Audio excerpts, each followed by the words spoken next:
আজকের মধ্যে সরকারি চাকরি অধ্যাদেশের খসড়া বাতিলের দাবি কর্মকর্তা কর্মচারীদের, অন্যথায় সচিবালয় অচল করে দেওয়ার হুঁশিয়ারি। সম্পূর্ণরূপে প্রত্যাহার না করা পর্যন্ত বাংলাদেশের 18 লক্ষ কর্মচারী ঘরে ফিরবে না। মামলার আসামি সচিবালয়ে বসে কিভাবে এই কালো আইন বাস্তবায়ন করে। 3 দফা দাবিতে সরকারি প্রাথমিক বিদ্যালয়ে চলছে পূর্ণ দিবস কর্মবিরতি। অনেক স্থানে পাঠদান করেননি সহকারী শিক্ষকরা। বাচ্চারা আসে বসে থেকে খেলে বেরিয়ে চলে যায় বাসায়। জাতীয়ভাবে যেটা একটা আন্দোলন আছে, এটা একটা নৈতিক আন্দোলন। এই আন্দোলনের সাথে সহমত পোষণ করি। রাজনৈতিক দলগুলোর সংলাপ শেষ হলেও ঐকমত্য হয়নি বেশ কিছু মৌলিক ইস্যুতে। সরকারকে আলোচনা অব্যাহত রাখার তাগিদ। ভাবা উচিত সরকারের যে তার জবাবদিহিতা যখন নিশ্চিত হবে এবং তার জবাবদিহিতা যতটা নিশ্চিত হবে ততই সরকার জনগণের সহযোগিতা পাবে। রাজনৈতিক দলগুলোর কিছু দাবি থাকে রেচুরি, গভর্নমেন্টের দরকার এইগুলোকে একটু ইম্পর্টেন্স দিয়ে আপনার অ্যানালিসিস করা। রাষ্ট্রের সংস্কারে বাধা দেয়া হলে জনগণকে সাথে নিয়ে প্রতিহত করা হবে, চট্টগ্রামে বললেন হাসনাত আব্দুল্লাহ। সচিবালয়ে আন্দোলনের সমালোচনা। যদি হাসিনা না পড়তো, যদি ফ্যাসিবাদ সরকার টিকে যেত, আবার ঠিক কিন্তু আপনারা এই ফ্যাসিবাদী সরকারের পদলেহন করে, এই আওয়ামী লীগ সরকারের পদলেহন করে কিন্তু আপনারা আবার চাকরি করতেন। রাজধানীর গুদারাঘাটে এক বিএনপি নেতাকে গুলি করে হত্যা। রাজনৈতিক দ্বন্দ্বের জের, দাবি স্ত্রীর। আমি অন্যদিকে একটু তাকানো ছিলাম, হঠাৎ করে দেখলাম ঠুস করে দুটো আওয়াজ হলো। ওটা দাঁড়ায় দেখি দুটো ছেলে সামনের দিকে হাইটা যাইতেছে। আপনারা একটু তদন্ত করে বের করেন, আমি জানতে চাই যে কেন মারলো আর কারা মারলো। শুরু হলো আসিয়ান সম্মেলন। এই অঞ্চলে পণ্য, মানুষ ও অর্থের অবাধ প্রবাহ চান নেতারা। মার্কিন শুল্ক নীতি মোকাবেলায় ঐক্যবদ্ধ থাকার আহ্বান।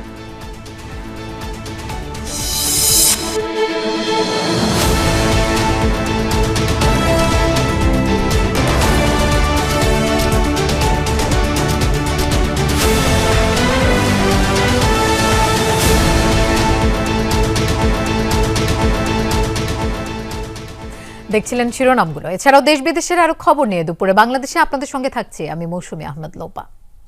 সরকারি চাকরি অধ্যাদেশ বাতিলের দাবিতে আজও সচিবালয়ে বিক্ষোভ অবস্থান ধর্মঘট কর্মসূচি পালন করছেন কর্মকর্তা কর্মচারীরা। আজকের মধ্যে অধ্যাদেশ বাতিল করা না হলে সচিবালয় অচল করার পাশাপাশি সিএল ছুটি নিয়ে অফিস না করার ঘোষণা দিয়েছেন তারা। বন্ধ করে দেওয়া হয়েছে সচিবালয়ে প্রবেশের প্রধান গেটগুলো। সরকারি চাকরি সংশোধন অধ্যাদেশ 2025 অনুমোদনের প্রতিবাদে সচিবালয়ের ভেতরে তৃতীয় দিনের মতো বিক্ষোভ করছে বাংলাদেশ সচিবালয় কর্মকর্তা কর্মচারী সংযুক্ত পরিষদ। নিবর্তনমূলক ও কালা কানুন আখ্যায়িত করে এই অধ্যাদেশ প্রত্যাহারের দাবি জানিয়ে আসছে সংগঠনটি। শত শত কর্মচারী দফতরের কাজকর্ম বন্ধ রেখে বিক্ষোভে যোগ দিয়েছেন। সচিবালয়ে প্রবেশের গেট বন্ধ করে দিয়েছেন তারা। অবস্থান ধর্মঘট পালন করেন মন্ত্রিপরিষদ বিভাগ ও জনপ্রশাসন ভবনের সামনে। এ সময় কর্মচারী নেতারা জানান, নতুন অধ্যাদেশের কারণে চাইলেই কর্মকর্তা কর্মচারীদের চাকরি থেকে অব্যাহতি দেওয়া যাবে। আপিলের সুযোগও নেই। তাই অধ্যাদেশের বিতর্কিত ধারা বাতিল না হওয়া পর্যন্ত আন্দোলন চালিয়ে যাওয়ার ঘোষণা দিয়েছেন নেতারা। বলেছেন, কর্মবিরতির পাশাপাশি বিদ্যুৎ সংযোগ বিচ্ছিন্ন করা হবে।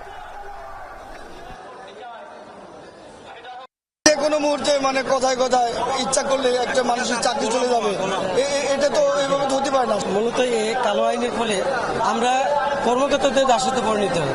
কোনো কারণবশত আমরা অফিসে নাই আসতে পারি, সেটার কারণে যদি আপনি আমার চাকরিটা খেয়ে ফেলেন, সেটা আমরা কোথায় যাবো? প্রত্যেকটা দপ্তর, সংস্থা, বিভাগের কর্মচারীদেরকে ঐক্যবদ্ধ করে এই কালো আইনের প্রতিবাদ জানাবে। আপনারা মিডিয়ার মাধ্যমে প্রচার করেন একজন মামলার আসামি সচিবালয়ে বসে কিভাবে এই কালো আইন বাস্তবায়ন করে।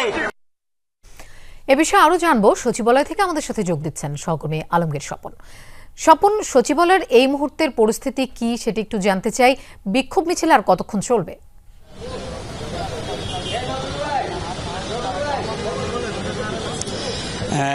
লোপা যেটি হলো যে আপনি জানেন যে আইন মন্ত্রণালয়ের সরকারি চাকরি অধ্যাদেশ যেটি জারি করেছিল, তো সেই আইন উপদেষ্টা আপনার কিছুক্ষণের মধ্যেই সচিবালয়ে প্রবেশ করবেন। এতক্ষণ পর্যন্ত কিন্তু আপনার সচিবালয়ের যে প্রধান গেট প্রবেশের সেই গেটটি কিন্তু এতক্ষণ বন্ধ ছিল। আইন উপদেষ্টা যেহেতু প্রবেশ করবেন সেজন্য সংযুক্ত কর্মচারী পরিষদের যে সভাপতি বা নেতারা তারা এসে এই জাস্ট 1 মিনিট আগেই হলো আপনার যে প্রধান গেটটি খুলে দিয়েছে। এখন যে আন্দোলনরত সরকারি কর্মকর্তা কর্মচারীরা তারা এই মুহূর্তে আপনার বিভিন্ন গেটে বা বিভিন্ন যে দপ্তর সেখানে অবস্থান করছেন এবং জনপ্রশাসন মন্ত্রণালয়েও তারা সেখানে অবস্থান করছেন। তারা জানিয়েছেন যে আইন উপদেষ্টার সাথে তাদের একটি বৈঠক হবে এবং গণপূর্ত যে উপদেষ্টা আদিলুর রহমান রয়েছেন তার সাথে তারা বৈঠক করবেন এবং এই যে চাকরি অধ্যাদেশটি যেটা আপনার গতকাল গেজেট প্রকাশ হয়েছে সেখানে যে নিবর্তনমূলক যেসব ধারা রয়েছে সেই ধারা বাতিল না হওয়া পর্যন্ত তারা তাদের কর্মসূচি চালিয়ে যাবেন বলে ঘোষণা দিয়েছেন। তবে তারা আলোচনাও করতে রাজি আছেন উপদেষ্টাদের সাথে, সেটার ভিত্তিতেই তারা হলো পরবর্তী কর্মসূচি ঘোষণা করবেন বলে আমাদের জানিয়েছেন। স্বপন, আপনাকে ধন্যবাদ আমাদের সাথে যোগ দেওয়ার জন্য। চাকরির শুরুতে 11তম বেতন গ্রেড নির্ধারণ সহ 3 দফা দাবিতে বিভিন্ন জেলায় পূর্ণ দিবস কর্মবিরতি কর্মসূচি পালন করছেন সরকারি প্রাথমিক বিদ্যালয়ের সহকারী শিক্ষকরা। প্রাথমিক সহকারী শিক্ষক সংগঠন ঐক্য পরিষদ রোববার এই কর্মসূচির ডাক দেয়। সকাল থেকে রাজশাহী, সিলেট, ময়মনসিংহ, নেত্রকোনা, রাজবাড়ী, ভোলা সহ বিভিন্ন জেলায় সরকারি প্রাথমিক বিদ্যালয়ে ঘুরে দেখা যায় শিক্ষার্থীরা উপস্থিত থাকলেও শিক্ষকরা পাঠদান থেকে বিরত রয়েছেন। আবার স্কুলে এসেও ফিরে গেছে অনেক শিক্ষার্থী। ক্লাস না হওয়ায় উদ্বেগ জানান অভিভাবকরা। শিক্ষকরা জানান 11তম বেতন গ্রেড নির্ধারণ সহ চাকরির 10 ও 16 বছর পূর্তিতে উচ্চতর গ্রেড প্রাপ্তির জটিলতা নিরসন আর প্রধান শিক্ষক পদে শতভাগ পদোন্নতির দাবিতে এই কর্মসূচি পালন করছেন তারা। তবে বরিশাল, রংপুর, গাইবান্ধা, কুমিল্লা, লক্ষ্মীপুর, নাটোর সহ অনেক জেলায় এই কর্মসূচি পালিত হচ্ছে না বলে জানিয়েছেন শিক্ষকরা। এর আগে 5 মে থেকে এই দাবিতে বিভিন্ন সময়সীমায় কর্মবিরতি পালন করে আসছেন শিক্ষকরা।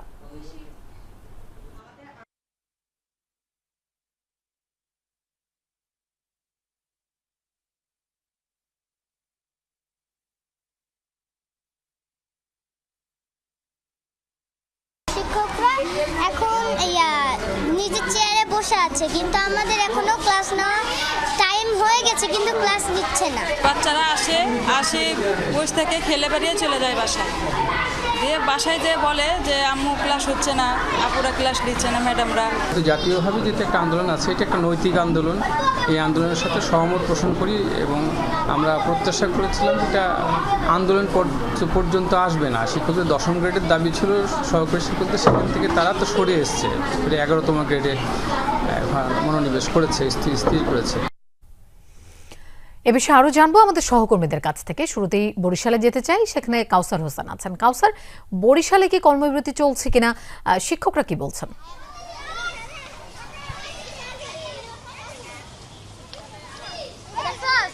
লোপা, যে কেন্দ্রীয় কর্মসূচি ছিল সহকারী শিক্ষকদের, সেই কর্মসূচি বরিশালে পালন হচ্ছে না বলে শিক্ষকরা জানিয়েছেন এবং তারা বলছেন যে শিক্ষার্থীদের এমনিতেই তারা ক্লাস কর্মসূচি থেকে অনেকটাই পিছিয়ে গেছেন এবং বিভিন্ন কারণে, রাজনৈতিক অস্থিরতার কারণে ক্লাস হয়নি ঠিকভাবে এবং সামনে তাদের পরীক্ষা রয়েছে এবং এই পরীক্ষার কারণেই কিন্তু তারা বা এই শিক্ষকরা শিক্ষার্থীদের ক্লাস নিচ্ছেন এবং তারা বলছেন যে তাদের যে 3 দফা দাবি সেটিও তাদের যৌক্তিক এবং এই যৌক্তিক দাবি যাতে মেনে নেওয়া হয়। এবং সকাল থেকে ক্লাস হতে আমরা দেখেছি, তবে কয়েকটি বিদ্যালয়ে দেখেছি যে শিক্ষকরা এসছেন, তারা দাপ্তরিক কার্যক্রম পরিচালনা করেছেন। দেখা গেছে যে 2য় শ্রেণীতে যদি শিক্ষক গিয়ে থাকেন, 3য় শ্রেণীতে আসলে শিক্ষার্থীরা বসেছিলেন। অনেকটা ঢিলে ঢালা পরিবেশও আমরা কয়েকটা বিদ্যালয়ে দেখেছি। এই মুহূর্তে আসলে স্কুলগুলোতে লেজার চলছে, 1 ঘন্টার লেজার, এবং এই 1 ঘন্টা লেজারের পরে আবার দুপুর 2টা থেকে ক্লাস শুরু হবে বলে এখানকার যারা শিক্ষক রয়েছেন তারা জানিয়েছেন। এবং শিক্ষকরা বলছেন যে তাদের যে 3 দফা, তারা দীর্ঘদিন ধরেই সেই 3 দফা দাবি জানিয়ে আসছেন। তারা যে সহকারী শিক্ষক হিসেবে চাকরিতে প্রবেশ করেন, তারা 13তম গ্রেডে প্রবেশ করেন, তারা দাবি জানিয়েছেন তাদেরকে যাতে প্রবেশ সময় 11তম গ্রেডে চাকরি বেতন দেওয়া হয় এবং পাশাপাশি 10 বছর এবং 16 বছর মেয়াদে যে তাদের পদোন্নতি দেওয়া হয়, সেই পদোন্নতিটাও যাতে দ্রুত যে জটিলতা রয়েছে সেটা জানি কাটিয়ে দেওয়া হয় এবং এই 3 দফা দাবি আদায় না হওয়া পর্যন্ত তাদের যে কেন্দ্রীয়ভাবে যে কর্মসূচি দেওয়া হবে তারা পালন করবে বলে জানিয়েছেন। লোপা। কাউসার, আপনাকে ধন্যবাদ আমাদের সাথে যোগ দেওয়ার জন্য। আমরা আবার খুলনার খবর জানতে চাই। প্রবীর বিশ্বাসকে আমরা দেখতে পাচ্ছি। প্রবীর, খুলনাতে শিক্ষকদের কর্মবিরতির কি অবস্থা দেখছেন আপনি? দুই ধরনের কর্মসূচি রয়েছে লোপা, যদি বলি কোনো কোনো স্কুলে আমরা দেখেছি শিক্ষকরা কর্মবিরতি পালন করছে, আবার কোনো কোনো স্কুলে দেখেছি আমরা যে ক্লাস অব্যাহত রয়েছে। আমরা এখন যে স্কুলটিতে রয়েছি এটি হচ্ছে শেখপাড়া সরকারি প্রাথমিক বিদ্যালয়, শহরের মধ্যকার একটি স্কুল এবং এই স্কুলে ক্লাস চলছে। শিক্ষকদের সঙ্গে কথা হয়েছে, শিক্ষকরা বলেছেন যে তাদের সঠিকভাবে নির্দেশনা তারা পায়নি, অর্থাৎ কেন্দ্র থেকে যে কর্মসূচি ঘোষণা করা হয়েছে একই সঙ্গে জেলায় সংগঠনের যে শাখাটি রয়েছে তারা সঠিক বার্তা দেয়নি বলে দৈনন্দিনের মতোই তারা কিন্তু ক্লাসটা অব্যাহত রেখেছে, ক্লাস চালিয়ে যাচ্ছে। দেখতে পাচ্ছেন 5ম শ্রেণীর ক্লাস এখানে চলছে, এখানে শিক্ষার্থীরা আছে। তবে বেশি সংখ্যক স্কুল আসলে কর্মবিরতিতে রয়েছে এবং তাদের যে 3 দফা দাবি সেটি আগেই জানেন, 11তম গ্রেডে বেতন নির্ধারণ, 10 ও 16 বছর পূর্তিতে উচ্চতর গ্রেড প্রাপ্তির জটিলতা নিরসন এবং প্রধান শিক্ষক পদে শতভাগ পদোন্নতি। কারণ এটা জানেন যে দীর্ঘদিনে প্রাথমিক বিদ্যালয়ের শিক্ষকদের এই আন্দোলন ছিল যে সরাসরি প্রধান শিক্ষক নিয়োগ না দিয়ে সহকারী শিক্ষকদের মধ্যে যারা একটু দীর্ঘদিন ধরে শিক্ষকতা করছেন এমন জ্ঞানী মানুষদের এই পদে আনা। সেই জটিলতা নিরসন না হওয়ার কারণেই কিন্তু অবশেষে বিভিন্ন আলটিমেটামের মধ্য দিয়ে শিক্ষক যে ওদের যে কমিটিটা রয়েছে প্রাথমিক সহকারী শিক্ষক সংগঠন ঐক্য পরিষদ, তাদের ডাকেই কর্মসূচি তারা পালন করছে এবং যারা পালন করছে তারা আমাদের জানিয়েছে তাদের যে 3 দফা দাবিটি রয়েছে সেই 3 দফা দাবি আদায় না হওয়া পর্যন্ত তারা আন্দোলন চালিয়ে যাবে। অপরদিকে যেসব স্কুলে ক্লাস চলছে তারা বলছে সংগঠন থেকে সঠিক বার্তা পেলে তারা ওই কর্মসূচির সাথে একাত্মতা প্রকাশ করবে। লোপা। প্রবীর, আপনাকে ধন্যবাদ আমাদের সাথে যোগ দেওয়ার জন্য। দ্বিকক্ষ বিশিষ্ট আইনসভা, প্রধানমন্ত্রীর মেয়াদ, ক্ষমতা হ্রাস, সাংবিধানিক কাউন্সিল গঠন সহ বেশ কিছু মৌলিক সংস্কারের ক্ষেত্রে একমত হতে পারেনি রাজনৈতিক দলগুলো। এক্ষেত্রে রাজনৈতিক ও আমলাতান্ত্রিক সদিচ্ছাকে বড় চ্যালেঞ্জ মনে করছেন ঐকমত্য কমিশনের 2 সদস্য ডক্টর বদিউল আলম মজুমদার এবং ডক্টর ইফতেখারুজ্জামান। তারা বলছেন দলগুলোর চাহিদার উপর ভিত্তি করে সরকার যদি ঐকমত্যের কাজ আগে শেষ করতে চায় এর ভিত্তিতে হবে জাতীয় সনদ। এসবের কারণে নির্বাচন পিছিয়ে যাওয়ার যুক্তি দেখছেন না তারা। Lovely Bithi report. রাষ্ট্র সংস্কারের লক্ষ্যে গঠিত জাতীয় ঐকমত্য কমিশন শেষ করেছে প্রথম ধাপের সংলাপ। তবে দ্বিকক্ষ বিশিষ্ট আইনসভা, প্রধানমন্ত্রীর ক্ষমতা সীমিতকরণ, তত্ত্বাবধায়ক সরকার কিংবা সাংবিধানিক কাউন্সিলের মতো ইস্যুতে দ্বিমত রয়েছে রাজনৈতিক দলগুলোর মধ্যে। মতানৈক্য রয়েছে এমন বিষয়গুলো নিয়ে আবারও বসতে চায় কমিশন। তবে লক্ষ্যে পৌঁছার ক্ষেত্রে রাজনৈতিক সদিচ্ছা ও আমলাতান্ত্রিক জটিলতাকে চ্যালেঞ্জ মনে করছে কমিশন। জাতীয় স্বার্থে, ভবিষ্যৎ বংশধরদের স্বার্থে একটা কার্যকর, একটা সুষ্ঠু নিরপেক্ষ নির্বাচন, কার্যকর গণতান্ত্রিক ব্যবস্থা, এইসব বিবেচনায় তারা ওই যে ছাড় দেওয়ার কতটুকু ছাড় দেবেন, কোন ব্যাপারে ছাড় দেবেন সে ব্যাপারে তারা সিদ্ধান্ত নেবেন।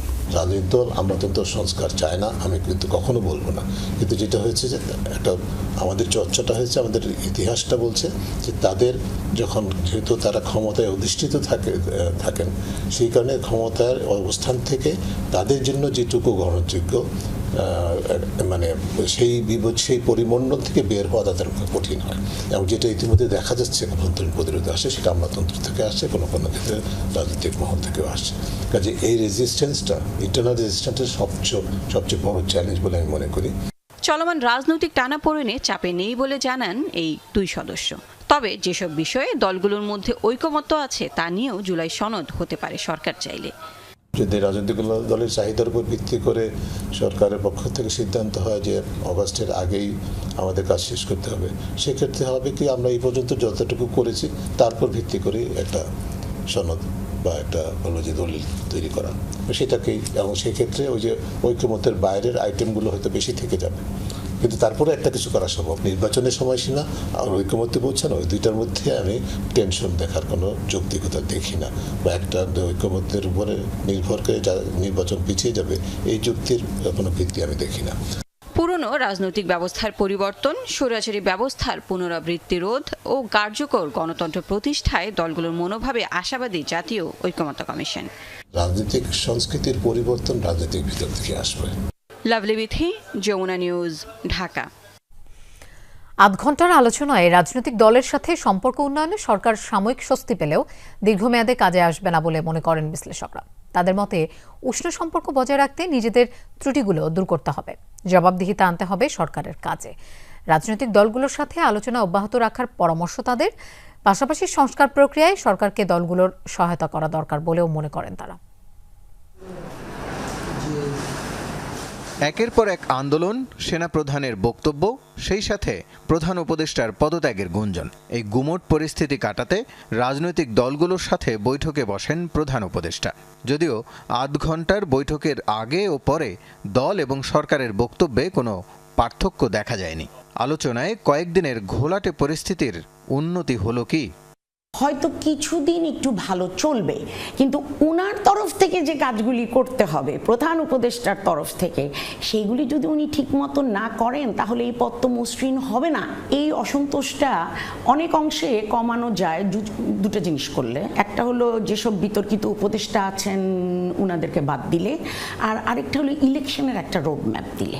এতদিন হয়তো বেশ কয়েকদিন অপেক্ষা করবে, কিন্তু সরকার যদি এই পরিস্থিতির পরিবর্তন চায় তাহলে নির্বাচনের তারিখ ঘোষণা করতে হবে, না হলে তাদের মধ্যে এই যে সন্দেহ অথবা যে অসহযোগিতা একে অপরের সাথে, এটা কমবে না। বিশ্লেষকদের মত, 5 আগস্টের পর আইনশৃঙ্খলা পরিস্থিতি এখনও সন্তোষজনক নয়। তার উপর সরকারের কয়েকজন উপদেষ্টাও রাজনৈতিক দলের কাছে আস্থা হারিয়েছেন। কারো কারো মন্ত্রণালয়ে দৃশ্যমান অগ্রগতি নেই। পরিস্থিতির উন্নয়নে এসব বিষয়ে সরকারের ভূমিকা রাখা দরকার। সরকার জনগণের সহায়তা তখনই পাবে, এটা ভাবা উচিত সরকারের, যে তার জবাবদিহিতা যখন নিশ্চিত হবে, এবং তার জবাবদিহিতা যত নিশ্চিত হবে ততই সরকার জনগণের সহযোগিতা পাবে। রাজনৈতিক দলগুলোর কিছু দাবি থাকে রেটরিক, কৌশলগত কারণে তাদের অনেকগুলো দাবি করতে হয়। গভর্নমেন্টের দরকার এইগুলোকে একটু ইম্পর্টেন্স দিয়ে আপনার অ্যানালিসিস করা, ব্যাখ্যা করা এবং কিছু দাবিতে সাড়া প্রদান করা। নির্বাচনের পাশাপাশি সংস্কারের কথাও বারবার বলে আসছে সরকার, তবে তার সবটাতে ঐকমত্য নেই রাজনৈতিক দলগুলোর। বিশ্লেষকরা বলছেন, এক্ষেত্রে ছাড় দিতে হবে দুপক্ষকেই। দেশের স্বার্থে ভবিষ্যতে স্বৈরশাসক হয়ে ওঠা ঠেকাতে সহায়তা করা উচিত দলগুলোর। রাজনৈতিক দলের স্বার্থে আঘাত পড়ে তখন তো প্রতিপক্ষ হবেই। যেমন পরপর দুবার প্রধানমন্ত্রী হলে আর হতে পারবেন না। এটা আমার কাছে মনে হয় যে স্বার্থের আঘাত পড়লেই এটা হচ্ছে, আর যেটা তাদের পছন্দ হচ্ছে সেটা নিয়ে তো ওনারা চেঁচামেচি করছেন না। কিছু কাজ রাজনৈতিক দলেরও কিছু কাজ এই গভর্নমেন্টকে দিয়ে কিছু সংস্কার রাজনৈতিক দলেরও করিয়ে নেওয়া উচিত। কিন্তু আমি কতগুলো এভিনিউ রাখবো, কারণ আপনি অনেকগুলো এভিনিউ খোলা রাখলে সবটাই কনসেন্ট্রেট করতে পারবেন না। গণ অভ্যুত্থান পরবর্তী বর্তমান সরকার ব্যর্থ হলে দায় সবার। তাই ঐক্যবদ্ধভাবে পরিস্থিতি মোকাবেলার পরামর্শ বিশ্লেষকদের। রাসেল আহমেদ, যমুনা নিউজ, ঢাকা।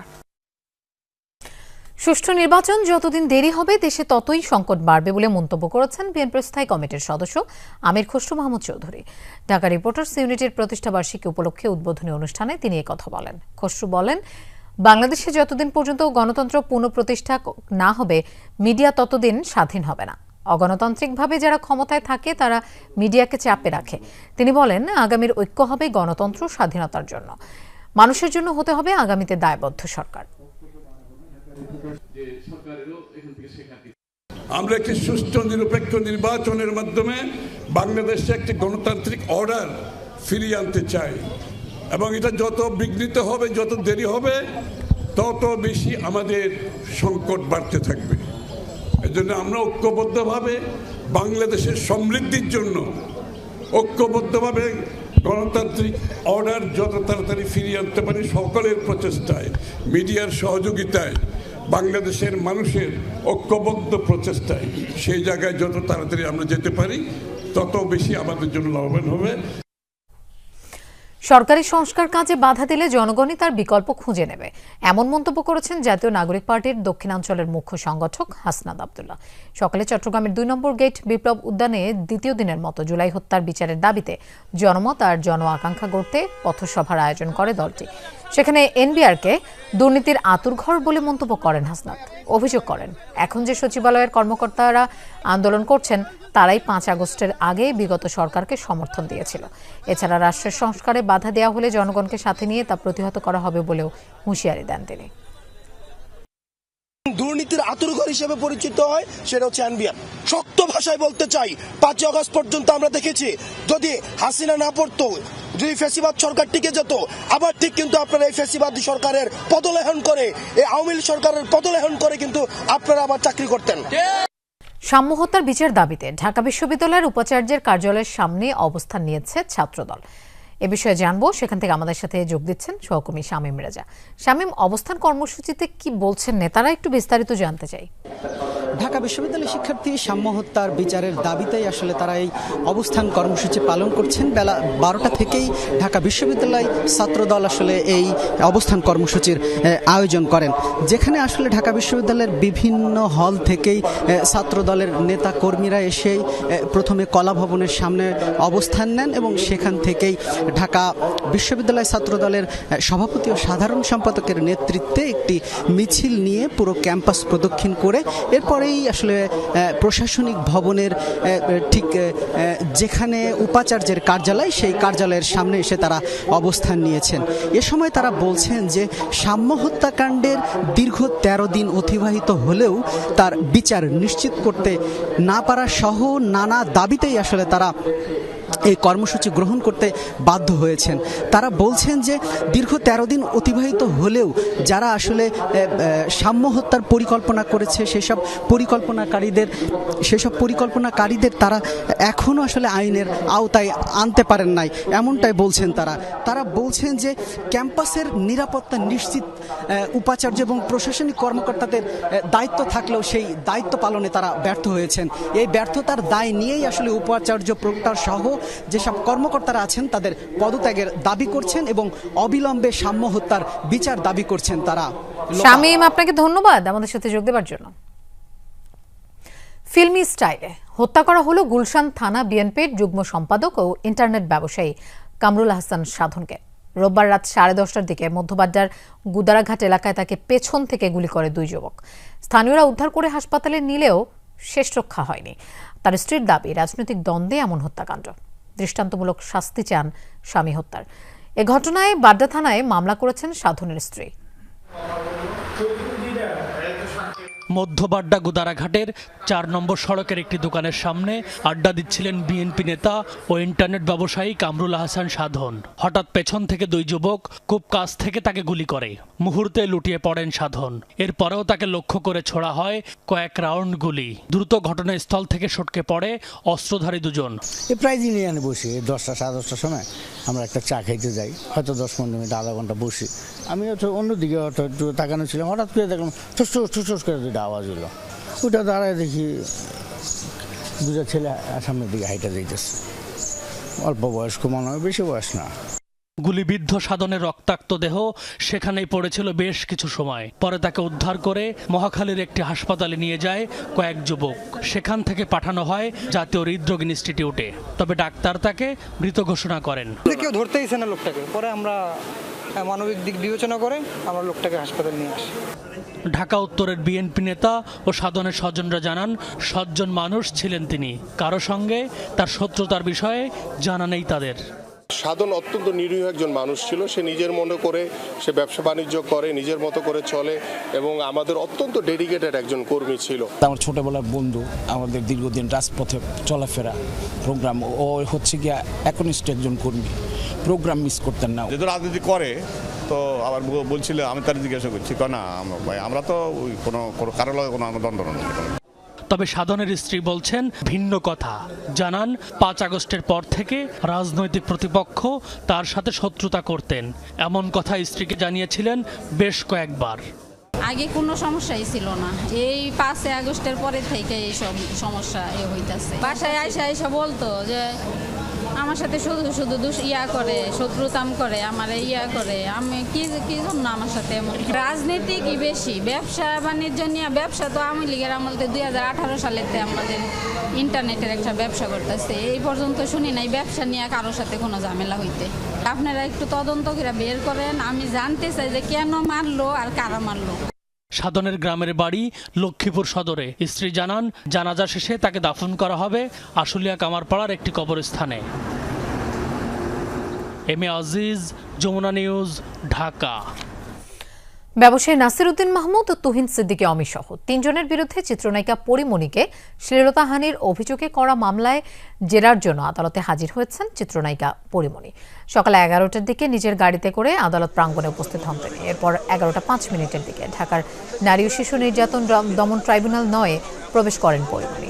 এ মামলায় আজ আসামি পক্ষের আইনজীবীরা তাকে জেরা করবেন বলে জানা গেছে। মামলা সূত্রে জানা গেছে 2021 সালের 14 জুন ধর্ষণ চেষ্টা ও হত্যা চেষ্টার অভিযোগে ব্যবসায়ী নাসির উদ্দিন মাহমুদ ও তার বন্ধু অমির নাম উল্লেখ করে এবং 4 জনকে অজ্ঞাত আসামি করে সাভার থানায় মামলা করেন পরিমণি। তদন্ত শেষে ওই বছরের 6 সেপ্টেম্বর মামলার তদন্ত কর্মকর্তা কামাল হোসেন আদালতে নাসির সহ 3 জনের বিরুদ্ধে অভিযোগপত্র দেন।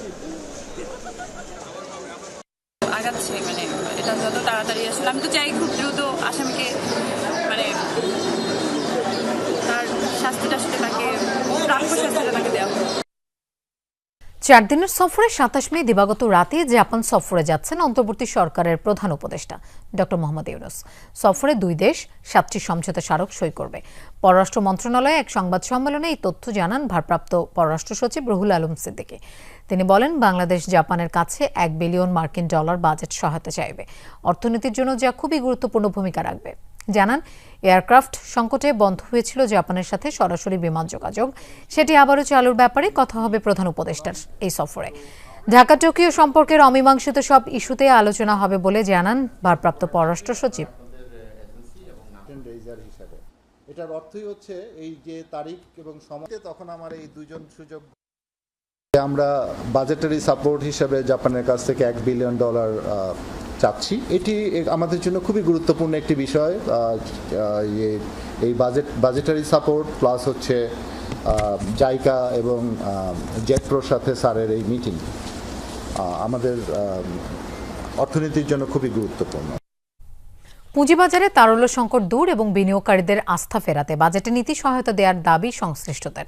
বিশেষ করে অপ্রদর্শিত অর্থ বিনিয়োগের সুযোগ চান তারা, যদিও কোনোভাবেই কালো টাকা বিনিয়োগের সুযোগ দেওয়ার পক্ষে নয় বিশ্লেষকরা।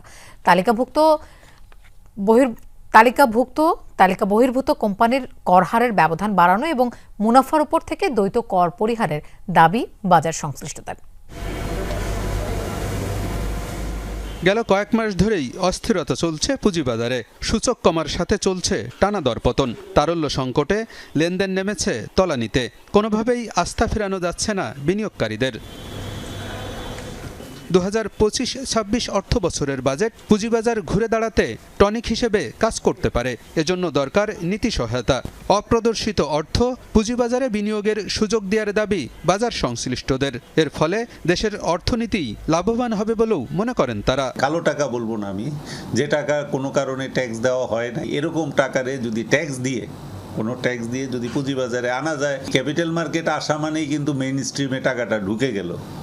এখান থেকে বিতাড়িত করা মানেই হইল টাকাটা অন্যদিকে চলে যাওয়া। সুতরাং এইটাতে গুরুত্ব দেওয়া উচিত না গুরুত্ব দিলে আমরা এই তারল্য সংকটের মানে কষ্ট আমরা আরও পাইতে থাকবো। এখন যে সময় যাচ্ছে, এই সময়ের দিকে তাকিয়ে এটা খুব ভালোভাবে কিন্তু অনেক অর্থ কিন্তু বাজারে আনতে পারবেন। সো পুঁজিবাজারে যদি এই অর্থটা আসে তাহলে এইটা দেশের অর্থনীতিতে রোল করবে। আমি যেটা চাচ্ছি পুঁজিবাজারের মাধ্যমে এইটা অর্থনীতির মূল ধারায় টাকাটা আসুক। বাজারে তালিকাভুক্ত এবং তালিকা বহির্ভূত কোম্পানির কর হারের ব্যবধান বাড়ানো, লেনদেনের উপর অগ্রিম আয়কর কমানো এবং মুনাফার উপর থেকে দ্বৈত কর পরিহারের দাবি সংশ্লিষ্টদের।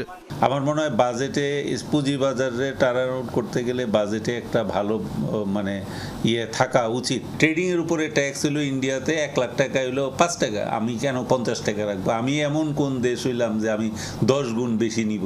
তাহলে তো আমার মার্কেট বড় হবে না। বড় না হইলে তো ট্যাক্সও আদায় হবে না। ডিভিডেন্ড ইনকামের উপরে ট্যাক্সটা এটা 1 লাখ টাকা ফ্রি করা এবং ডিভিডেন্ড ইনকামের উপরে যে ট্যাক্সটা এটা কিন্তু ডাবল ট্যাক্সেশন না, এটা ট্রিপল ট্যাক্সেশন হচ্ছে।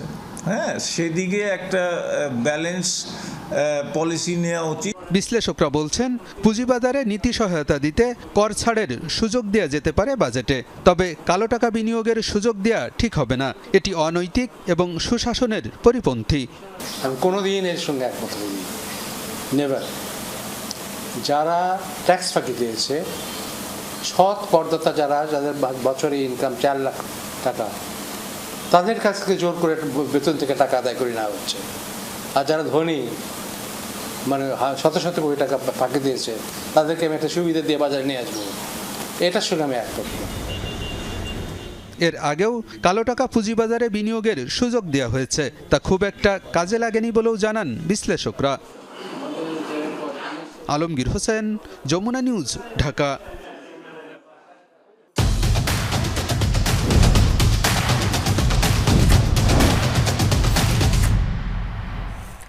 মালয়েশিয়ার কুয়ালালামপুরে শুরু হচ্ছে 46তম আসিয়ান সম্মেলন। মালয়েশিয়ার প্রধানমন্ত্রী আনোয়ার ইব্রাহিম সকালের উদ্বোধনী পর্বে আসিয়ান নেতাদের আনুষ্ঠানিকভাবে স্বাগত জানান। বলেন, আসিয়ানের মতো আঞ্চলিক জোটগুলো একসাথে কাজ করলে তা পুরো বিশ্বের জন্যই ভালো কিছু বয়ে আনবে। সকালে সবাই আনুষ্ঠানিক ফটো সেশনে অংশ নেন। 8:30টায় কুয়ালালামপুর কনভেনশন সেন্টারে আসিয়ান নেতাদের আনুষ্ঠানিক অভ্যর্থনার মধ্য দিয়ে শুরু হয় দিনের কার্যক্রম। এরপর সকাল 9টায় শুরু হয় আসিয়ান লিডারদের প্লেনারি সেশন। দুপুর 12টায় নির্ধারিত আছে আসিয়ান নেতাদের গলফ কোঅপারেশন কাউন্সিল জিসিসি এর নেতাদের সঙ্গে আলোচনার প্রস্তুতি সভা। বিকেল 3:45 অনুষ্ঠিত হবে আসিয়ান পোস্ট 2025 ভিশন বিষয়ে বিশেষ সেশন, যেখানে কুয়ালালামপুর ঘোষণা 2045 চূড়ান্ত করার প্রক্রিয়া নিয়ে আলোচনা হবে। দিনের শেষ দিকে সন্ধ্যা 7টায় নেতৃবৃন্দ সম্মেলনের আনুষ্ঠানিক ভোজসভায় অংশ নেবেন। মিয়ানমারের সংকট, দক্ষিণ চীন সাগর বিরোধ এবং আঞ্চলিক বাণিজ্য কাঠামোতে পরিবর্তন, এই 3টি বিষয় আজকের আলোচনার কেন্দ্রবিন্দুতে রয়েছে বলে কর্মকর্তারা জানিয়েছেন। Ensure that the ASEAN GCC China geo-economic model অনেক দেশ নিজেদের মতো করে সিদ্ধান্ত নিচ্ছে, তবে আমি এখনো বিশ্বাস করি আসিয়ানের শক্তি আছে এসব বাধা পেরিয়ে যাওয়ার। আমেরিকার ট্যারিফ সিদ্ধান্তের পর আমরা সঙ্গে সঙ্গে ASEAN Jio economic task force গঠন করেছি, যাতে একসাথে সিদ্ধান্ত নিতে পারি আর সবাই বুঝে যায় আমরা দুর্বল নই।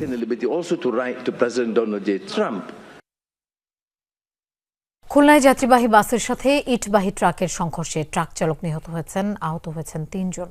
সকালে খুলনা সাতক্ষীরা মহাসড়কের জিলের ডাঙ্গায় এই দুর্ঘটনা ঘটে। ফায়ার সার্ভিস জানায়, একটি ইটবাহী ট্রাক কোয়া অভিমুখে যাত্রাকালে বাসের সাথে ধাক্কা খেয়ে নিয়ন্ত্রণ হারিয়ে খাদে পড়ে যায়। এতে ঘটনাস্থলেই মারা যায় ট্রাক চালক আজহারুল ইসলাম। আহত হয় ট্রাকে থাকা আরও 3 জন। আহতদের উদ্ধার করে উপজেলা স্বাস্থ্য কমপ্লেক্সে নেওয়া হয়েছে। দুর্ঘটনায় যাত্রীবাহী বাসের কোনো ক্ষয়ক্ষতি হয়নি।